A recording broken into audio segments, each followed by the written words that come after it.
بسم اللہ الرحمن الرحیم۔ السلام علیکم ورحمۃ اللہ وبرکاتہ۔ الحمدللہ رب العالمین والصلاة والسلام علی رسولہ الکریم، اما بعد۔ ان حکیم بن حزام رضی اللہ عنہ قال سألت رسول اللہ صلی اللہ علیہ وسلم فأعطانی ثم سألته فأعطانی ثم سألته فأعطانی ثم قال یا حکیم ان هذا المال خضرة حلوة فمن أخذه بسخاوة نفس بورك له فيه ومن أخذه بإشراف نفس لم يبارك له فيه وكان كالذي يأكل ولا يشبع اليد العليا خير من اليد السفلى۔ قال حكيم فقلت يا رسول الله والذي بعثك بالحق لأرضى أحدا بعدك شيئا حتى أفارق الدنيا۔ فكان أبو بكر رضي الله تعالى عنه يدعو حكيما إلى العطاء فيابى أن يقبله منه، ثم إن عمر رضي الله تعالى عنه دعاه ليعطيه فأبى أن يقبل منه شيئا، فقال عمر إني أشهدكم يا معشر المسلمين على حكيم إني أعرض عليه حقه من هذا الفيء فيابى أن يأخذه، فلم يرضى حكيم أحدا من الناس بعد رسول الله صلى الله عليه وسلم حتى توفي۔ رواہ بخاری کتاب الزکوٰۃ، کتاب الوصایا، کتاب الرقاق۔ رواہ مسلم کتاب الزکوٰۃ، رواہ ترمذی ابواب القیامہ۔ حضرت حکیم ابن حزام رضی اللہ تعالیٰ عنہ کہتے ہیں کہ میں نے رسول اللہ صلی اللہ علیہ وسلم سے سوال کیا کہ مال غنیمت سے مجھے کچھ عنایت فرمائیے۔ آپ صلی اللہ علیہ وسلم نے عطا فرمایا۔ پھر میں نے دوبارہ یہی درخواست کی، آپ صلی اللہ علیہ وسلم نے قبول فرمائی۔ پھر میں نے تیسری بار یہی سوال کیا تو آپ صلی اللہ علیہ وسلم نے کچھ عنایت فرماتے ہی ارشاد فرمایا، اے حکیم، یہ مال بڑا لذیذ اور رنگین ہے، جو شخص اسے کشادہ ظرفی اور فیاضی سے لے گا وہ اس میں برکت محسوس کرے گا، اور جو شخص اس کے حاصل کرنے میں حرص اور بےتابی کا مظاہرہ کرے گا اس کے مال میں برکت نہ ہوگی۔ اور یہ اس پیٹو کی طرح ہے جو کھانا تو کھاتا ہے لیکن اس کا پیٹ نہیں بھرتا۔ دینے والا ہاتھ لینے والے ہاتھ سے بہتر ہے۔ حضرت حکیم رضی اللہ تعالی عنہ جو اس واقعہ کے راوی ہیں کہتے ہیں کہ میں نے عرض کیا، اے اللہ کے رسول صلی اللہ علیہ وسلم، اس خدا کی قسم جس نے آپ کو دین حق کے ساتھ بھیجا ہے، میں آخری دم تک آپ کے بعد کسی سے کچھ نہیں لوں گا۔ حضرت ابوبکر صدیق رضی اللہ تعالیٰ عنہ اپنے دور خلافت میں مال غنیمت کا حصہ دینے کے لیے انہیں بلاتے لیکن وہ اسے قبول کرنے سے انکار کر دیتے ہیں۔ پھر حضرت عمر فاروق رضی اللہ تعالیٰ عنہ نے اپنے دور خلافت میں انہیں حصہ دینے کے لیے بلایا تو وہ نہ مانے۔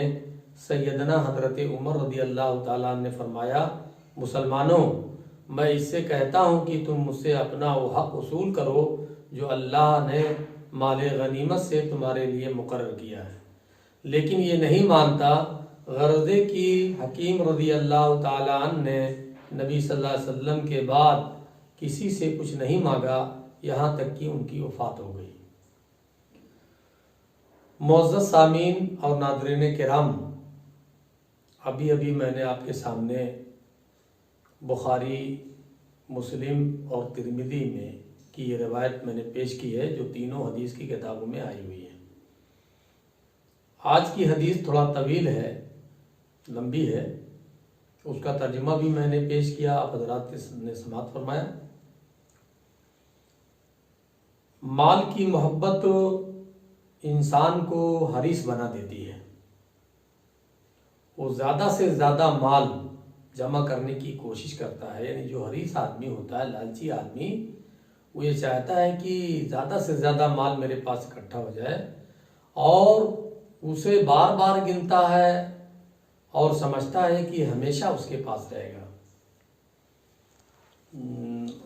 اگر وہ سونے کی ایک وادی کا مالک ہو تو رات دن سونے کی دوسری وادی کے لیے سرگردہ اور پریشان رہتا ہے، اور اگر سونے کی 2 وادیوں کا مالک بن جائے تو آتش حرص اس کو سونے کی تیسری وادی کے حصول کے لیے بے چین کر دے گی۔ یہ حریص اس شخص کے مانند ہے جو جھوٹی بھوک کے مرض میں مبتلا ہوتا ہے، بہت سا کھانا کھانے کے باوجود اس کا پیٹ نہیں بھرتا اور اس کی بھوک ختم نہیں ہوتی۔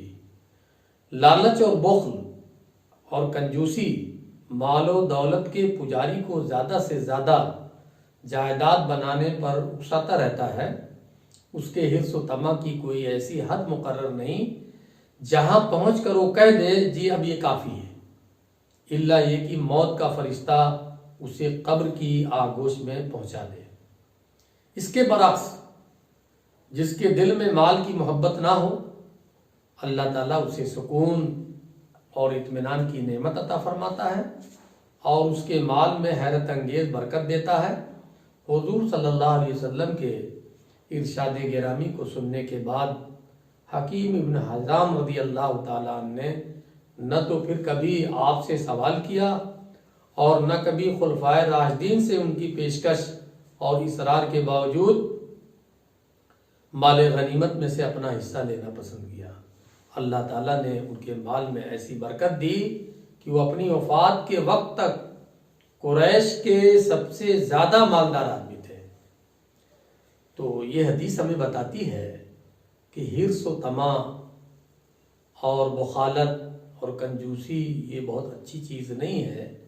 جو آدمی مال کا حریص ہوتا ہے تو وہ ہمیشہ اس کے پاس گھٹا رہتا ہے اور ہر وقت یہ کوشش کرتا ہے کہ زیادہ سے زیادہ مال اکٹھا کر لے۔ حریص کے مال میں برکت نہیں ہوتی۔ آپ دیکھیں، آپ مشاہدہ کرتے ہوں گے کہ جو آدمی زیادہ حریص اور لالچی ہوتا ہے، نہ تو اس کو سکون کبھی ملتا ہے اور نہ اس کا کبھی پیٹ بھرتا ہے، اور جو آدمی قانع ہوتا ہے، تھوڑے پر راضی رہنے والا ہوتا ہے، لالچی نہیں ہوتا ہے، وہ آسودہ رہتا ہے اور بہت ہی مطمئن رہتا ہے، اور اس کے ہاں مال کے لیے بہت زیادہ لپک جھپک دوڑ دھوپ نہیں ہوتی ہے، بلکہ اللہ تعالیٰ نے جو کچھ اسے دیا اسی پر وہ راضی اور خوش ہوتا ہے۔ ایسا آدمی سکون کے ساتھ زندگی گزارتا ہے۔ تو یہ حدیث ہمیں بتاتی ہے کہ ہمیں مال کا حریص نہیں بننا چاہیے، مال کی طمع زیادہ دل میں نہیں رکھنی چاہیے، بلکہ اللہ تعالیٰ کی دی ہوئی نعمت پر قانع رہنا چاہیے، قناعت کرنا چاہیے، اسی پر راضی رہنا چاہیے۔ تو ایسا آدمی سکون کے ساتھ زندگی گزارے گا اور ایسا آدمی آسودگی محسوس کرے گا۔ اس لیے ہمیں دنیا سمیٹنے کے بجائے، مال گن گن رکھنے کے بجائے، ہمیں اپنی آخرت کی فکر کرنی چاہیے اور آخرت کو بنانے کی کوشش کرنی چاہیے۔ اللہ تعالی ہم تمام لوگوں کو عمل کی توفیق عطا فرمائے۔